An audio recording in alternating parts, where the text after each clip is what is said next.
सत श्री अकाल, नमस्कार, आदाब। पंजाबी रेडियो और पंजाबी टीवी यूएसए देख और सुन रहे सभी साथियों का स्वागत है इस समय के विशेष program beyond the headlines with Mandeep Punia में। हर रोज की तरह पूनिया जी का साथ इस प्रोग्राम में हमारे साथ होता है और देश विदेश के साथ जुड़ी हुई अहम खबरों पर बातचीत होती है। सबसे पहले करते हैं पूनिया जी का प्रोग्राम में स्वागत। बहुत बहुत स्वागत है पूनिया जी। जी, नमस्कार, सत श्री अकाल, आदाब। नमस्कार, सत श्री अकाल, आदाब। रुख खबरों का करते हैं। सबसे पहले बात ईरान अमेरिकी जंग बंदी के बारे में करेंगे। कल तक हम डिस्कस कर रहे थे कि आखिरकार एमओयू साइन कर लिया गया है, अभी शांति देखने को मिलेगी हमें। लेकिन उसके बाद आज जब हम यहाँ पर खड़े हैं, प्रोग्राम कर रहे हैं, तो ईरान ने हॉर्मुज स्ट्रीट को एक बार दोबारा से बंद कर दिया है। अभी पूरी तरीके से खुला भी नहीं था कि दोबारा से रोक लग गई है। इसका क्या कारण है? कौन चाहता है कि अशांति पसरी रहे और शांति ना हो? देखिए, ईरान ने होर्मुज स्ट्रेट फिर से बंद किया है। लेबनान पर जो इजरायली हमले हुए हैं, उसमें 16 लोगों जी। की मौत के बाद ये फैसला लिया गया है। इजराइल ये कह रहा है कि अटैक हुए जारी रखेंगे। देखिए, ईरान की जॉइंट मिलिट्री कमांड है, उसने सरकारी टीवी पे ऐलान करते हुए कहा कि इसकी वजह लेबनान में हो रहे इजरायली हमले हैं। और अमेरिका और ईरान के बीच 17 जून की रात को जो शांति समझौते पर जो दस्तखत हुए थे, उसको लेकर कहीं ना कहीं ये पीस डील साइन होने के बाद, वो 17 जून के बाद ये हमला हुआ है। 19 जून की रात को भी से पहले भी हमले हुए थे, लेकिन 19 जून की रात के आसपास ट्रंप ने पहल की और इजराइल और लेबनान के बीच में सीज फायर का ऐलान हो गया था। हालांकि सीज फायर के ऐलान के 8 घंटे बाद ही इजराइल और लेबनान के बीच में दोबारा से संघर्ष शुरू हो गया, दोबारा से युद्ध शुरू हो गया। अल जजीरा के मुताबिक इजरायली सेना ने ड्रोन और तोपों से नबाइतीय इलाके में हमले किए, जिसमें कम से कम 16 लोगों की मौत हुई है। इजरायली पीएम बेंजामिन नेतन्याहू ने दावा किया है कि इजराइल अपनी सुरक्षा से कोई समझौता नहीं करेगा। उन्होंने कहा कि इजराइल गजा और लेबनान में अपने मिलिट्री ऑपरेशंस जारी रखेगा।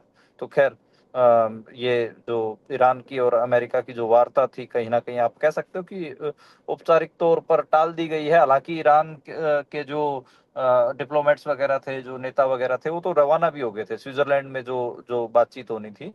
लेकिन ये माना जा रहा है कि ये टल गई है एक हिसाब से। हालांकि जो अमेरिकी डिप्लोमेट हैं, वो कह रहे हैं कि जो ट्रंप के विशेष दूत हैं स्टीव विटकोफ, वो स्विट्जरलैंड के लिए रवाना हो गए हैं। तो देखिए, रवाना दोनों तरफ से ये कहा गया, लेकिन ये भी एक खबर आ रही है बार बार कि जो ये अभी हमला हुआ है लेबनान में इजरायली, उसके बाद जो बातचीत है वो टाल दी गई है। मतलब कंफर्म ब्रेकिंग नहीं आ रही है। और जब से ये सारा मामला हुआ, तब से आप देखिए कि 17 जून को अनाउंस हो चुका वैसे तो सीज फायर क्या कहिए कि जो मतलब समझौते पर जो हस्ताक्षर हुए, उसके बाद 47 लोग इजराइल ने मारे हैं लेबनान में और 97 घायल हुए हैं। हालांकि मरने वालों की जो संख्या है वो तो 4,000 के पार पहुंच ही रखी है।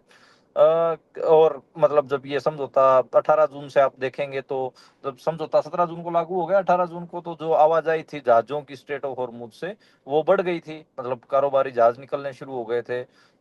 और मतलब ये माना जा रहा है कि उस इलाके में 500 से ज्यादा जहाज और 11,000 जो नाविक हैं, वो अभी भी खाड़ी में फंसे खड़े हैं। खैर, अगर बंद दोबारा ईरान कर देता है तो स्ट्रेट ऑफ हॉर्मुज को, तो मुझे लगता है कि वो जो एक उम्मीद जगी थी कि जो जो जहाज हैं और उन पे जो सवार जो नाविक वगैरह हैं, वो सब निकल पाएंगे, तो उनके लिए और चिंता का सामना करना पड़ सकता है। जी। और इससे आगे बढ़े तो आज शनिवार का दिन था भारत में, और आज एक बार दोबारा से कॉकरोच जनता पार्टी के ऐलाने गए प्रदर्शन वाली जगह पर ही लोगों ने इकट्ठे होना था। उम्मीद के मुताबिक कैसी वहां पर एकत्रता रही? कितने लोग इकट्ठे हुए? प्रोटेस्ट हुआ? प्रोटेस्ट में क्या हासिल हुआ, बताइए जरा। देखिए, आज बकायदा दिल्ली पुलिस की परमिशन से ये प्रोटेस्ट वहां पर हुआ था। स्टेज लगा हुआ था, पिछली बार की तरह व्यवस्था नहीं थी। ग्रिल वगैरह लगे हुए थे, स्टेज और जनता के बीच में एक दूरी साफ देखी गई।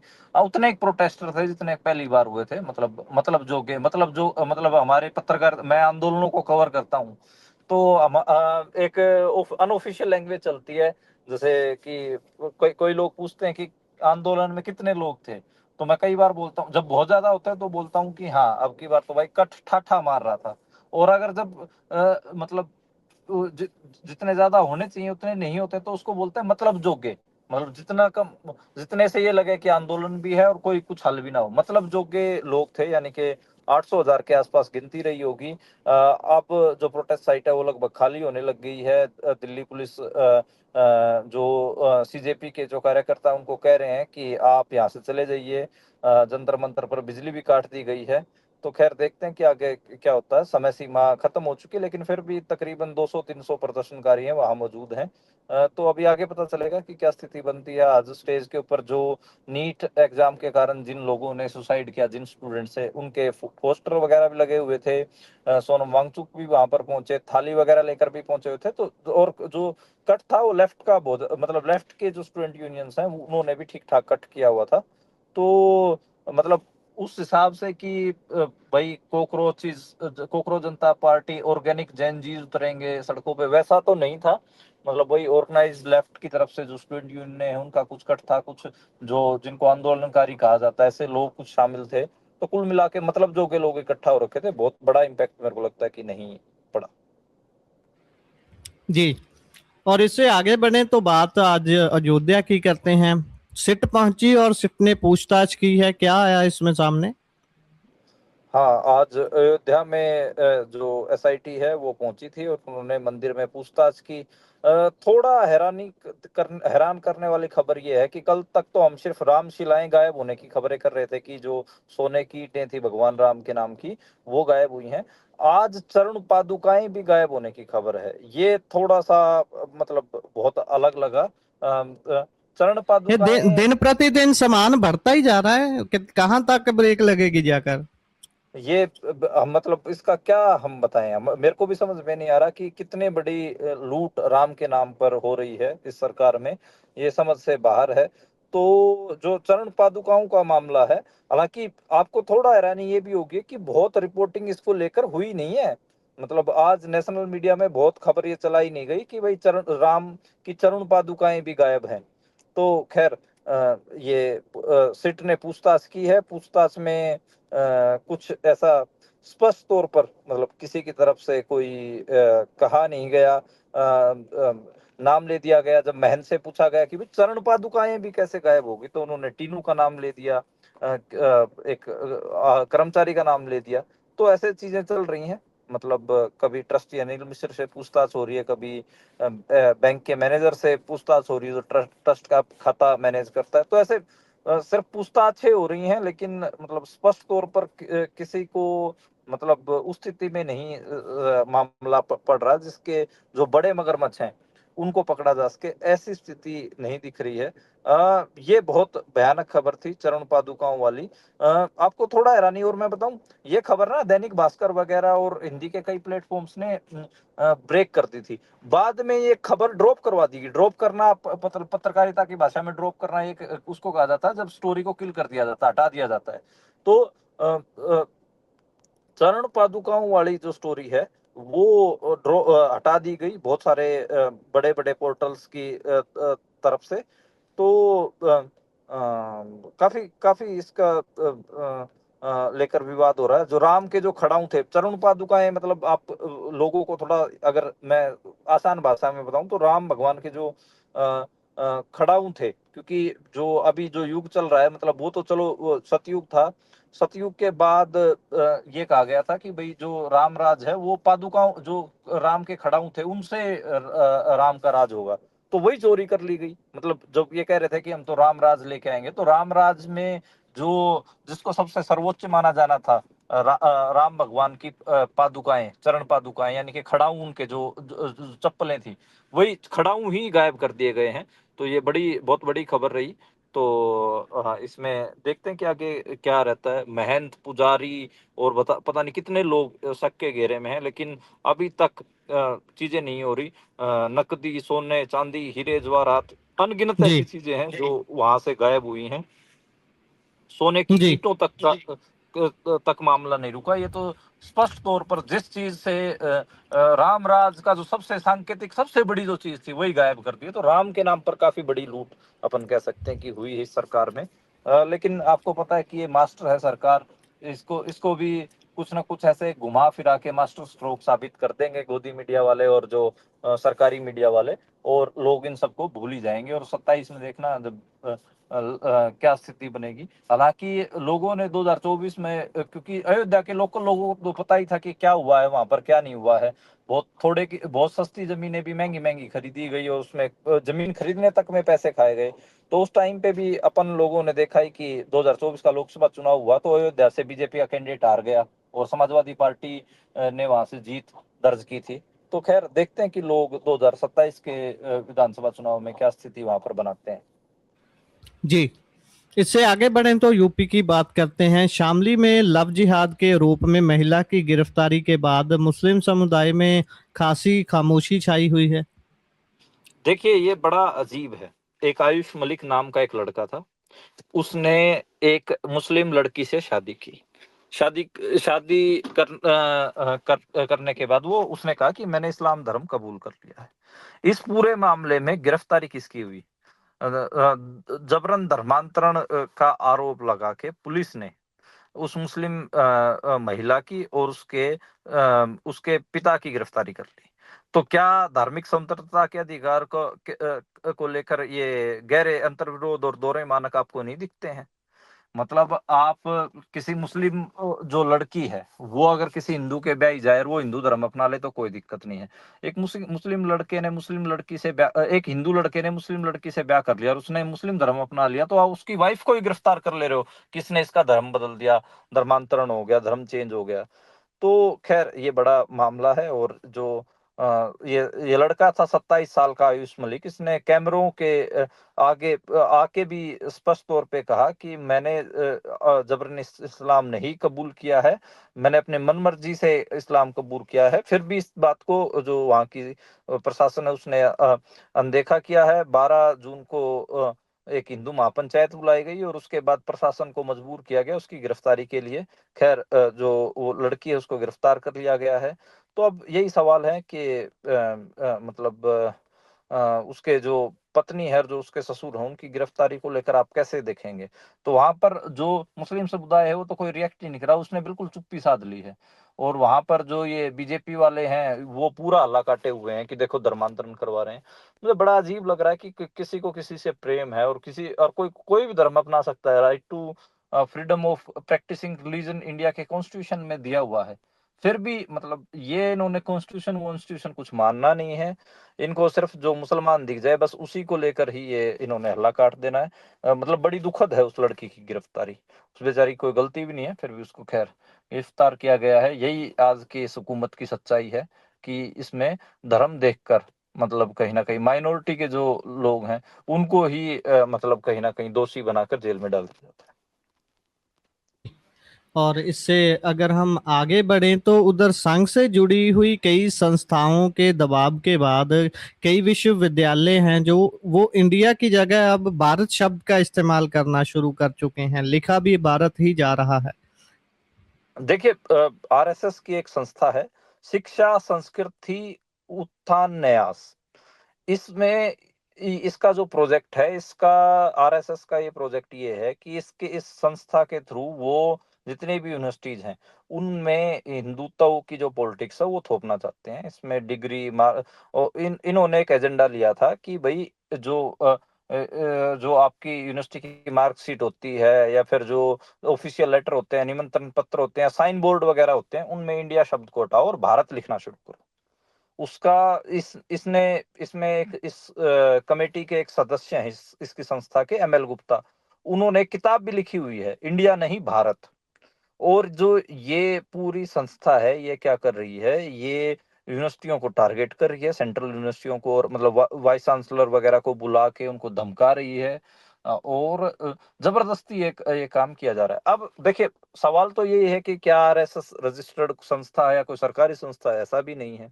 लेकिन उनके जो राजनीति से निकले हुए लोग हैं बीजेपी, क्योंकि संघ की आरएसएस की पॉलिटिकल आउटफिट है, उनकी जो उनकी हुकूमत है केंद्र में, तो उनसे निकले हुए लोगों की हुकूमत है। तो खुद नरेंद्र मोदी भी आरएसएस के प्रचारक रहे हैं। तो फिर वो भाई अपनी हुकूमत तो चला रहे हैं। तो मतलब कोई आरएसएस के पास कोई कॉन्स्टिट्यूशनल पोस्ट नहीं है, कोई रजिस्टर्ड बॉडी नहीं है, कोई नक्काशी जुडिशियल बॉडी है, ना किसी किस्म की बॉडी नहीं है।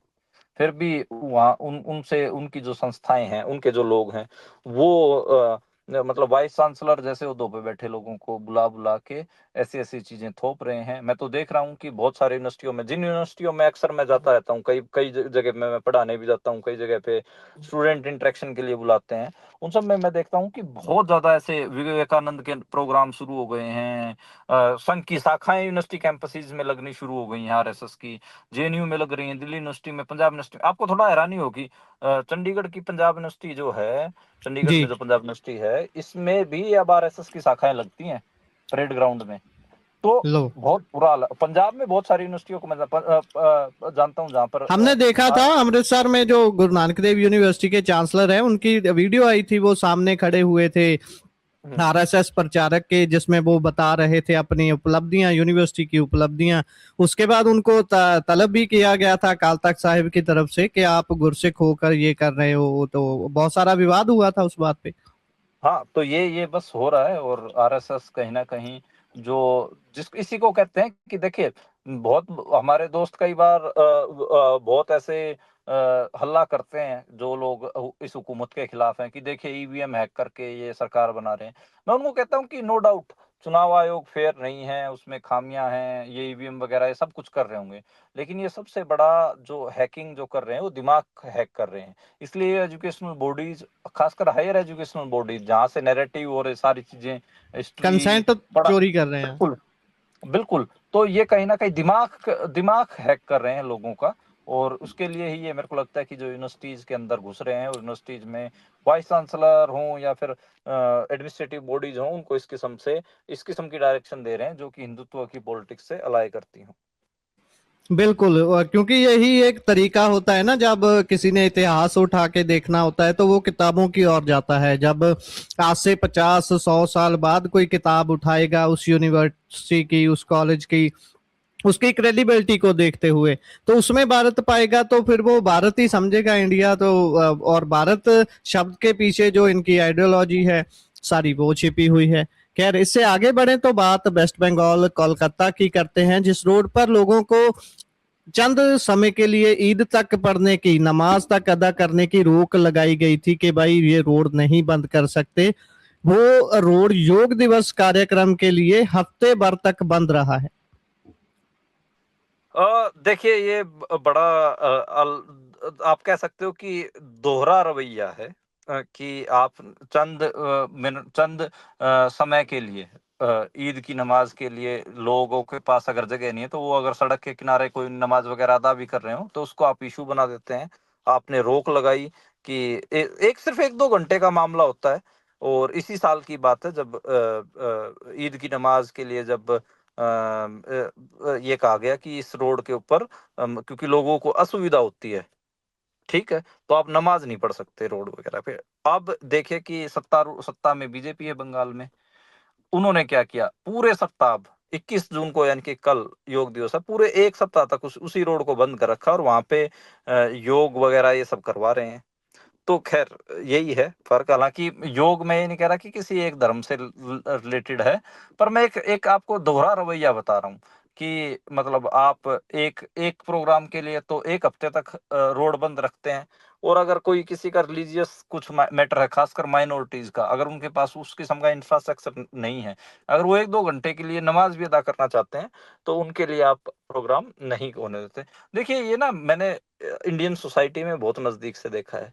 नजदीक से देखे का मतलब मेरा क्या है कि ये ऐसा सिस्टम है कि मैं जब दिल्ली में नौकरी करता था, तो वहां पर मैं देखता था कि अगर कोई माइनॉरिटी धर्म के लोग कोई छोटा मोटा 1 घंटे का प्रोग्राम करना चाहते होते थे, तो जो गली मोहल्लों वाले वो हल्ला कर देते थे कि नहीं नहीं, अपने अपने घरों में करो, सड़क पे या फिर गली में नहीं करने देंगे। और जब इनको जो मेजोरिटी है, जो बहुसंख्यक है, जिनकी संख्या ज्यादा है, उनको कोई प्रोग्राम मान लो कि जागरण करना है, तो पूरी रात गली को बंद रखते थे, उसमें जागरण चलता था। तो रात के 4-5 बजे तक माता का बिल्कुल। बुलावा आया है, इस किस्म के सब संगीत चलते थे। और उनको उनको कोई रोकने वाला नहीं होता था। तो ये इस किस्म का मामला कि जो बहुसंख्यक, जिनकी गिनती ज्यादा है, वो अगर कुछ करना चाहें तो कोई दिक्कत नहीं है, फिर चाहे लोगों को असुविधा हो, चाहे रोड एक हफ्ते तक बंद रहे, कोई दिक्कत नहीं है। लेकिन जिनकी गिनती कम है, अगर वो 1-2 घंटे के लिए भी कुछ भी करना चाहें, तो उसमें बहुसंख्यक ज्यादा गिनती वाले आपत्ति करते हैं और कहते हैं कैसे कैसे कर रहे हैं।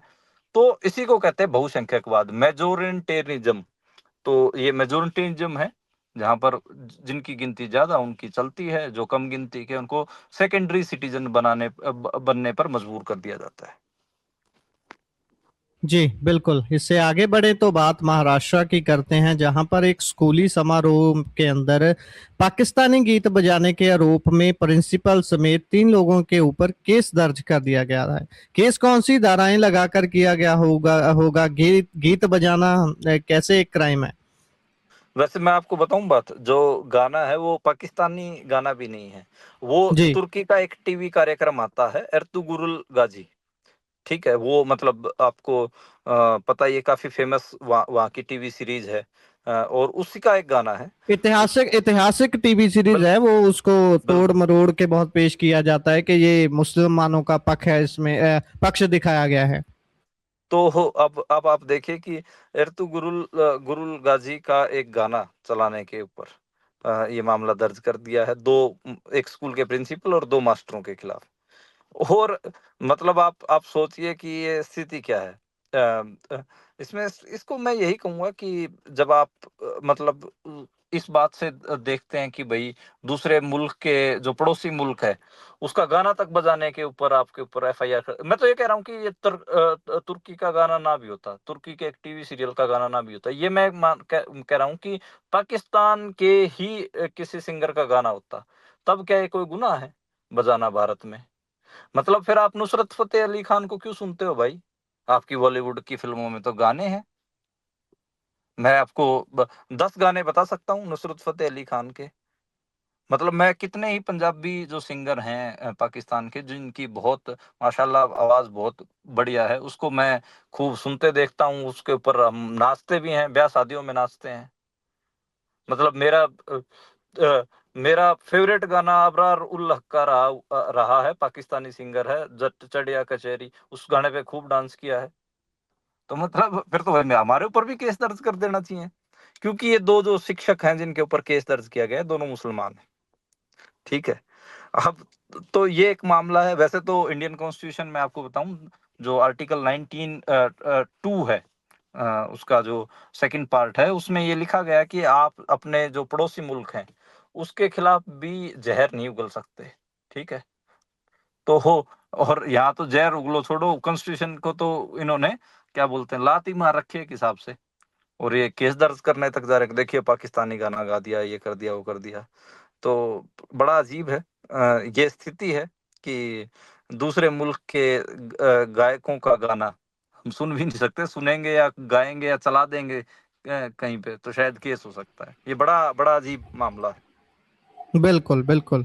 और जो आपने अंदर की बात ये बताई है कि वो 2 टीचर जो हैं वो मुस्लिम हैं, तो और भी समझ आता है कि असली का कहानी सारी क्या है। खैर, आगे बढ़े तो भाजपा के राष्ट्रीय अध्यक्ष नितिन नबीन पंजाब में हैं। आज से उनका दौरा शुरू है, वैसे आज भी काफी जगह उनको देखा गया है, लोग उनसे उनसे मिल रहे हैं पार्टी के अंदर के। 3 दिवसीय इस पंजाब के दौरे में हमें क्या क्या देखने को मिल सकता है, या फिर एक तरीके का ये रिपोर्ट कार्ड इकट्ठा करेंगे यहाँ से और फिर दिल्ली जाके 27 के लिए रणनीति तैयार होगी? देखिए, ये आज से 3 दिन के दौरे पे हैं। पहला दिन उनका अमृतसर में बीता है। उन्होंने केसरी पगड़ी बांधी हुई थी, दरबार साहिब में गए, माथा टेका, जूठे बर्तनों की सेवा की है। इसके अलावा अगर बात करें तो मतलब दुर्गियाना मंदिर में भी गए हैं वो, वहां पर भी माथा टेका है। जलियांवाला बाग में भी गए हैं। तो ये एक जो पंजाब के जो रिचुअल्स हैं, उन वो सब उन्होंने निभाए हैं। उसके बाद ये माना जा रहा है कि माइक्रो प्लानिंग के लिए जमीनी स्तर के कार्यकर्ताओं से बातचीत के लिए वो यहाँ पर आए हैं। पंजाब की यूनिट की वो मीटिंग वगैरह भी लेंगे, जो भी स्थिति होगी वो करेंगे। और ये बताया जा रहा है कि जमीनी हकीकत जान का आकलन करने के लिए वो यहाँ पर पहुंचे हैं। रवनीत बिट्टू हों या फिर तरुण चुग हों, राष्ट्रीय महासचिव, वो सब पहले भी मिले हैं, और अब भी ये माना जा रहा है कि चीजें होंगी। गठबंधन की अटकलों को लेकर बड़ा कहा जा रहा था कि भाई शायद नितिन नबीन इसलिए आए हैं कि अकाली दल के साथ अलायंस हो सके या फिर कोई सेटिंग बिठाने आए हैं, तो ऐसा उन्होंने स्टेटमेंट तो दे दिया है कि हम तो भाई कार्यकर्ताओं को साफ संदेश दिया जाएगा कि अब हम पंजाब में जूनियर पार्टनर नहीं बल्कि लीड रोल में अपने दम पर चुनाव लड़ेंगे। तो ये उनका दिखा रहा है कि हाँ, ये किसी और काम के लिए आए हैं। वो यूथ कॉन्क्लेव करेंगे लुधियाना में, और ये बताया जा रहा है कि यूथ के जरिए वो शायद कोई नैरेटिव सेट करना चाहते हो। तो अलग अलग कारण, अलग अलग चीजें गिनी जा रही हैं। देखते हैं कि स्थिति क्या रहती है, लेकिन हाँ, 3 दिन तक, अगले 3 दिन तक बीजेपी के राष्ट्रीय अध्यक्ष यहाँ पंजाब में रहेंगे और अपनी चीजें करेंगे। ये चीजें आपको मतलब कांग्रेस में गायब दिखती हैं। आप देखना कि ये 3 दिन में जो नितिन नबीन है, ये छोटे से छोटे कार्यकर्ता से लेकर बड़े से बड़े नेता तक पंजाब के बीजेपी के मिलके जाएगा, और जो माइक्रो मैनेजमेंट की जो इनकी वो कला है ना, वो सब देखने को मिलेगी। ये आपको कांग्रेस या दूसरी जो बड़ी पार्टियां हैं उनमें ये थोड़ी गायब दिखती है, थोड़ा लिटिज्म है, लेकिन बीजेपी में ये आपको मानना पड़ेगा कि जो ये माइक्रो मैनेजमेंट के हिसाब से जैसे ये काम करते हैं वो बहुत बड़ा है। मतलब आपको कभी ये खबर नहीं दिखी होगी कि भाई जो मल्लिकार्जुन खड़गे या राहुल गांधी 3 दिन के लिए पंजाब में रुकेंगे और कार्यकर्ताओं से मिलेंगे, छोटे बड़े नेता से लेकर छोटे कार्यकर्ता तक मिलेंगे। वो स्थिति वहां थोड़ी गायब है, यहाँ इस पार्टी में बहुत देखने को मिलती है। देखते हैं क्या स्थिति रहती है, लेकिन ये भी अपने को पता ही है कि बीजेपी का पंजाब में बड़ा मुश्किल सफर रहेगा, क्योंकि यहाँ पे जो रूरल एरियाज हैं वहां पर बीजेपी का ठीक ठाक विरोध है, तो वहां दाल गलनी मुश्किल है। खैर, देखते हैं कि 3 दिन का जो इनका सफरनामा है वो कैसा रहता है, और क्या यहाँ से लेकर हासिल करके जाते हैं, या क्या यहाँ पर कौन सा पत्ता चला के जाते हैं, ये भी देखते हैं। जी, इसी के साथ प्रोग्राम का समय यहाँ समाप्त होता है। आप जुड़े जानकारियां साझा की, बहुत बहुत धन्यवाद। धन्यवाद गुरप्रीत।